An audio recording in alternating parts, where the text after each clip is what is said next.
अबे ये तो पूरी बाजी ही पलट दी जावी ने एकदम से। एकदम इन्होंने वक्त बदल दिया, जज्बात बदल दिए, जिंदगी बदल दी। भाई मैं मजाक सेट के कह रहा हूं, मैं मजे लेने वाला था इस वीडियो में क्योंकि एपिक या फिर वियर्डेस्ट शिट हुई है बार्सिलोना के साथ इस मैच में। यस भाई देखो, राइवल क्लब है, मजाक उड़ा सकते हैं, लेकिन स्टिल भाई मैं अभी भी यहां पर उस पावर का अब्यूज नहीं करने वाला। आज के एपिसोड में भाई सबसे पहले हम उस मेन मुद्दे पे ही बात करेंगे जो कि अल्टीमेटली उस चीज पे लीड करता है, अनफॉर्चुनेटली जिसके लिए majority of the Barcelona fans wait कर रहे थे। जावी हट चुका है लेकिन अभी नहीं। बार्सिलोना से विलारियल का जो पहला हाफ था ना भाई, उसमें बार्सिलोना इतनी ज्यादा खराब थी। चाहे विलारियल के हम मिड ब्लॉक लो ब्लॉक की बात करें, उनके सेलेक्टिव प्रेसिंग की बात करें, उनकी मार्किंग की बात करें, या फिर उनकी बार्सिलोना की डिफेंसिव जो पूरी वल्नरेबिलिटी है ना उसको एक्सपोज करने की बात करें ना, चाहे उसमें हम यहाँ पर सोलॉत की बात करें, जेरार्ड मोरेनो की बात करें, भाई इतना ज्यादा डिजास्टर परफॉर्मेंस था। एंड भाई सही बताऊं, मेरे को लगता है ना कि बार्सिलोना के अगर आप अटैक और डिफेंस को थोड़ा अलग कर दोगे ना तो समझ में आया कि जितना अटैक खराब है और बहुत खराब है, मतलब उस पर तो वही बात ही करेंगे, उस पर तो गीले रुमाल से उनके चुत्तड़ गीले कर दो, लेकिन डिफेंस जो है ना वो उससे भी कहीं ज्यादा लेवल इंसल्टिंग है बारसा के लेवल को देख के। बारसा का ये लेवल भाई बिल्कुल भी ये डिजर्व नहीं करता है। और सही में भाई it's not about taunt, it's not about की हर एक फुटबॉल फैन जो कि अपना टाइम इन्वेस्ट कर रहा है एक मैच में, अगर वो इस तरीके की वो टीम भाई जो कि पिछले सीजन इतनी ताबड़तोड़ तरीके से रियल मैड्रिड क्या, एथलेटिको मैड्रिड क्या, बाकी की टीम्स क्या यहां पर उनको ला लीगा स्पेन के डोमेस्टिक लीग में सिर्फ ना ही हराती है बल्कि एक बेंचमार्क सेट करती है कि डिफेंस कैसा होने वाला है। आज उसकी अगर ये हालत देखी जाए तो काफी ज्यादा खराब है। इसमें हमारे ओरियल रोमेओ को खिलाया गया था। सेकंड हाफ में ऑफकोर्स यहां पर 3 गोल मारती है बार्सिलोना, और उसके पीछे का बहुत बड़ा रोल मान सकते हो कि यहां पर एकदम से गुंडोगन, पेड्री और फ्रेंकी डियोंग एकदम से क्लिक करते हैं। भाई पेड्री एक ऐसा प्लेयर है जो कि स्टैंड आउट करता है इस टीम में से।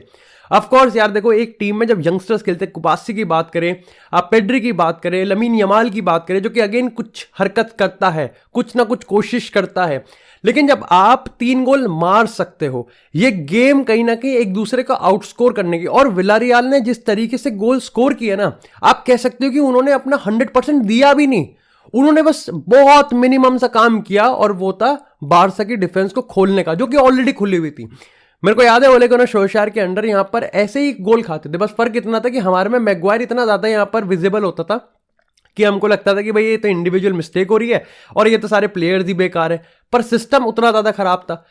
बार्सिलोना के प्लेयर्स कोई भी स्टेप अप करने को तैयार नहीं है, और उस पे अगर आप यहां पर जावी का पूरा टैक्टिकल कोऑर्डिनेशन मांगो ना, अगर आप उस चीज को देखोगे कि वो सिस्टम ही कैसा सेटअप कर रहा है, क्या वो अपने प्लेयर्स को ऐसा प्लेटफॉर्म भी दे रहा है जहां पर वो परफॉर्म कर सके, वो उससे भी बदतर है।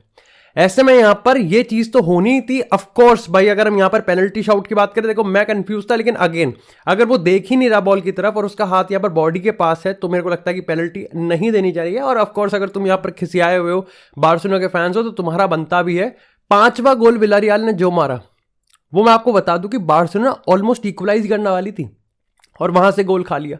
5वें गोल की बात नहीं करेंगे, बात करेंगे सिर्फ विनिंग गोल की। जिस तरीके से उन्होंने विनिंग गोल स्कोर किया, गदिस ने जो स्कोर किया, भाई जावी सर पकड़ के पीट रहा था अपना सर, क्या कर रहे हो भाई। फ्रेंकी डियोंग पे चिल्ला रहा था कि भाई फाउल दे देता, फाउल ले लेता, येलो कार्ड पिक कर लेता, इतना सॉफ्ट कैसे जा सकता है। और यही सबसे बड़ी प्रॉब्लम थी कि soft physical power, decision making और आपका स्ट्रक्चर बहुत ज्यादा पुअर था।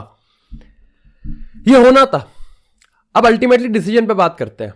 भाई जावी को देखो यार, ऑफ कोर्स यहां पर हम ले सकते थे, लेकिन जावी ने अब क्यों सिस्टम ही, मतलब डिसीजन ही ऐसा बना दिया है कि आपको सोच समझ के बोलना पड़ेगा। तो सबसे पहले तो यार मैं इस चीज को क्लियर कर दूं कि जिस तरीके से भी ये खत्म हुआ हो, लेकिन आप फिर भी यार उसके काम को सराहना तो यार पड़ेगा, क्योंकि यार उसने बार्सिलोना को उस सिचुएशन में हैंडल किया था जिसमें कोई और ना करता।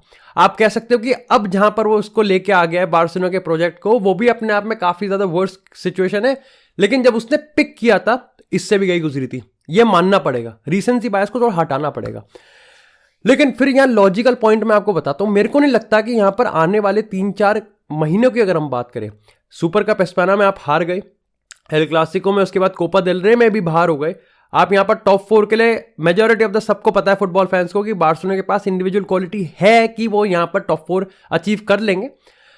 नेपोली को हरा दो, उससे हार जाओ, कितना फर्क पड़ता है? ये डिपेंड करता है कि एस्पिरेशन क्या है। क्या यहां पर बार्सिलोना में चल भी रही है champions league semifinal quarter final के बाद? नहीं चल रही ना। तो कायदे से अगले 4 महीने में कुछ एस्ट्रोनॉमिकल करेगा नहीं जावी। और तुम में से कह सकते हो कि यार 3 महीने तो बहुत बड़ा टाइम फ्रेम होता है, क्या पता कर दे। देखो यार, जावी को जितना यहां पर पेशेंस के साथ रखा गया था, यस स्पेनिश मीडिया किल कर रही थी, यस उससे भाई बहुत क्रिटिसाइज किया जा रहा था, लेकिन उसको यहां पर सपोर्ट भी मिल रहा था। उसको वो लेजेंडरी स्टेटस का जो फायदा है, जो कि हर क्लब में मिलता है, वो मिल रहा था। और फिर भी उसने यहां पर काम नहीं किया। वापस आते हैं अटैक वाले को, जिनको मेरे को पीटना है। कोई डिनाई नहीं कर सकता कि लेवेंडोव्स्की को अल्टीमेटली जो वरदान पे वरदान दिए जा रहे हैं, उसका कोई रोल नहीं है जावी की सैकिंग में या फिर जावी के इस डिसीजन में। भाई विटरोगे की बात करें, फरान टोरेस की बात करें, मैं कह रहा हूं सब बेकार है। लेकिन लेवेंडोव्स्की अपनी ही एक अलग लीग में, और लेवेंडोव्स्की अगले प्रोजेक्ट में जो भी बार्सिलोना का नया मैनेजर आएगा, सबसे पहले वो लेवेंडोव्स्की को ही बेचेगा भाई। और ऐसे में किस तरीके से सिचुएशन बनती है, क्या होता है, कोई ऑफर आता नहीं आता, लेकिन लेवेंडोव्स्की करंट सिचुएशन में बात करें, अब बियॉन्ड प्रोटेक्ट, वो प्रोटेक्ट वाला पॉइंट तो हट ही गया, जस्टिफिकेशन वाला पॉइंट तो हट ही गया, उसको आप जस्टिफाई ही नहीं कर सकते।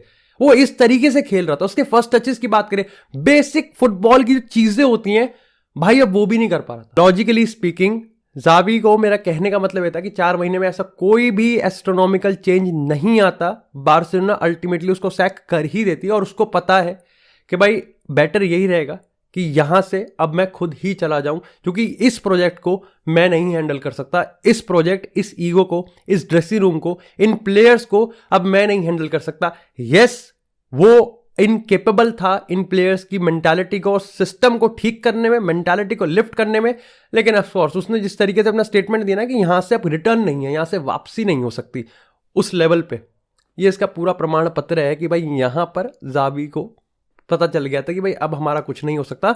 और ये बहुत इमीडिएट सा रिएक्शन है यार। मेरे को समझ में नहीं आ रहा कि मैं यहां पर पढ़ूं भी क्या, कहां से स्टार्ट करूं, कहां से नहीं। तो मैंने ज्यादा सोचा कि भाई जितना भी मैंने अभी तक एब्जॉर्ब कर रखा था ना जावी के रिगार्डिंग, इस बार्सिलोना प्रोजेक्ट के रिगार्डिंग, वो मैं यहां पर बता देता हूं। क्योंकि यार देखो, सीधी सी बात है, कोई भी मैनेजर आएगा उस पर प्रेशर रहेगा बार्सिलोना मैनेजर बनने का, वो रहेगा, हमेशा रहेगा। डिपेंड ये करता है, और आज के एपिसोड में हम ये बात नहीं करने वाले कौन से नए मैनेजर होंगे, उसके लिए एक अलग से एपिसोड बनाएंगे।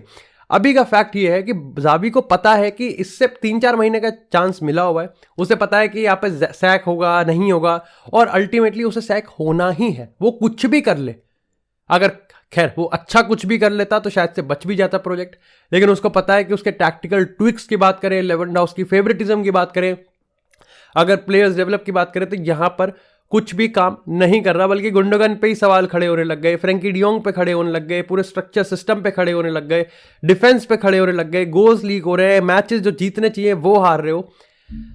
तो दिक्कत तो है। लेकिन अगेन, जैसा मैंने शुरुआत की थी, मैं खत्म भी उसी के साथ करूंगा इस पूरे शॉर्ट सेक्शन को, कि भाई सराहना करनी पड़ेगी। उसने प्लेयर्स को डेवलप करा है, उसने ला मासिया को सबके दुनिया के सामने रखा है, जो कि ऑफकोर्स पहले भी था, लेकिन उसने दुनिया के सामने रखा है। उसने उन लॉन्डो को भाई पूरी दुनिया के सामने उसने आंखों से आंखें मिलाने का पूरा मौका दिया है। और मैं कहूंगा कि ला मासिया के प्लेयर्स ने इसको बखूबी निभाया भी है, बखूबी उसने एक्सेप्ट भी किया है और शोकेस भी किया है। लेकिन अब वो प्रोजेक्ट पूरा सर के बल पलटता हुआ जा रहा था।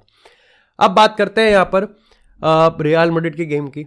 लास पाल्मास एक ऐसा गेम था जहां पर मेरे को लगता है कि बहुत सिंपल गेम होना चाहिए था। आप ट्रैक पे आओ, आपने पिछला अल्मीरिया वाला गेम जिस बेसिस पे खत्म हुआ था उसको पीछे छोड़ो, ट्रैक पे आओ। लेकिन इतना आसान नहीं होने वाला था, क्योंकि अगेन आपने हेविली रोटेट करी थी, वाल्वर्दे नहीं था, उसके बाद चुआमेनी ने स्टार्ट नहीं किया था, उसके बाद यहाँ पर ऑफकोर्स बेलिंगम नहीं है, तो ग्रीन फ्लैग्स हैं। वो कमबैक कर दिया, कमबैक, और मैं भी करता हूँ, कमबैक की तारीफ करनी चाहिए, लेकिन भैया रेड फ्लैग अब आ गए। मैंने हमेशा से एक चीज मेंटेन करी है कि अगर आपको कमबैक ही हर हफ्ते करना पड़ रहा है तो दिक्कत की बात तो है। इसका मतलब आप कुछ गलत कर रहे हो कि आप उस सिचुएशन में आके खड़े हो रहे हो जहां पर आपको कमबैक करने की जरूरत है। Yes, we are Real Madrid, हम कमबैक को बहुत कैजुअली लेते हैं, लेकिन हर बार कमबैक काम नहीं करता। और हमने देखा है कि ये 3-3 पॉइंट्स बहुत वैल्यूबल है, लेकिन चैंपियंस लीग नॉकआउट में कमबैक नहीं हो पाएगा, हर बार तो नहीं हो पाएगा। दूसरा बड़ा रेड फ्लैग ये है कि भाई आज सबायोस और नाचोस ने बहुत खराब परफॉर्मेंस दी। मतलब पूरी टीम अलग खेल रही थी, सबायोस अलग खेल रहा था। बार बार आप देख पा रहे थे कि कार्लो एंसेलोटी सबायोस को यहां पर इंस्ट्रक्शन दे रहा था कि भाई ये कर, वो कर, टीम में लिख। और मैं कह रहा हूं कि सबायोस की गलती नहीं है, लेकिन सबायोस का प्ले स्टाइल भी रियल मैड्रिड को यहां पर कॉम्प्लीमेंट करता नहीं है। नाचो की बात करें तो यार मैंने बहुत तारीफ करी है रिसेंट टाइम में कि नाचो सही खेल रहा है, लेकिन मेरे को अभी भी स्ट्रक्चर का समझ में नहीं आ रहा कि रीसेंट टाइम में अगर नाचो और रूडिगर पूरे डिफेंस की बात करें तो डिफेंसिव सॉलिडिटी रिजिडिटी है कहां? क्रॉसेस, कटबैक्स, यहां पर अगर हम थ्रू बॉल्स की बात करें संभलते क्यों नहीं है? कहां है बॉडी? भाई रूडिगर क्या हो गया भाई?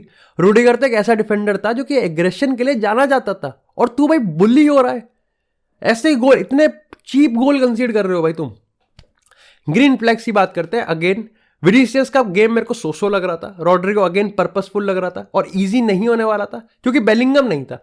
ये तीसरा रेड फ्लैग भी आप कह सकते हो कि एक ग्रीन फ्लैग ये है कि बेलिंगम साथ में है, और एक रेड फ्लैग ये भी है कि बेलिंगम नहीं है तो कुछ भी नहीं है। शायद से ट्रांजिशन में कोई क्वालिटी ही नहीं दिखती है, कोई ग्लाइड लहरता हुआ ही नहीं दिखता है पिच के बीच में से, होता ही नहीं है वो। यहां पर कोई कनेक्टिविटी नहीं दिखती सिवाय टोनी क्रूज के, जिसने भाई परफॉर्मेंस दी है, दिखे ना दिखे, लेकिन मैं तो मानता हूं कि भाई टोनी क्रूज ने परफॉर्मेंस दी है। तुम शायद से पहले गोल के लिए उसको आप ब्लेम कर सकते हो, लेकिन परफॉर्मेंस दी है भाई उसको, मेरे हिसाब से तो उसकी अच्छी परफॉर्मेंस थी।